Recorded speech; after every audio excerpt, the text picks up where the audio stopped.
السلام علیکم ورحمۃ اللہ وبرکاتہ۔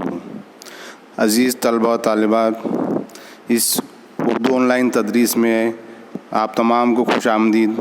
امید ہے آپ تمام بخیر ہوگے۔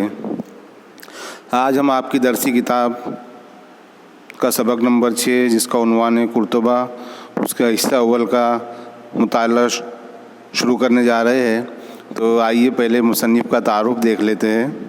قرطبہ سبق کے مصنف کا نام ہے محمد تقی عثمانی، اور محمد تقی عثمانی کی پیدائش عیسوی سن 1943 وطن دیوبند یوپی میں ہوئی۔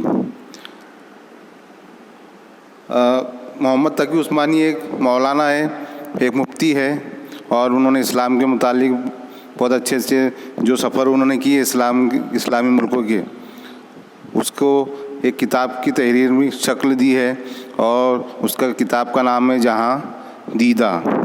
جہاں دیدہ جو ہے مولانا کا عظیم کارنامہ ہے، جس میں عالم اسلام کے سفر کی تفصیلات ہے، یعنی آپ نے جتنے بھی عالم اسلامی ملکوں کے سفر کیے ہیں اس کی پوری تفصیلات اس کتاب میں دی ہے، تو اسی میں سے یہ قرطبہ سبق بھی لیا گیا ہے۔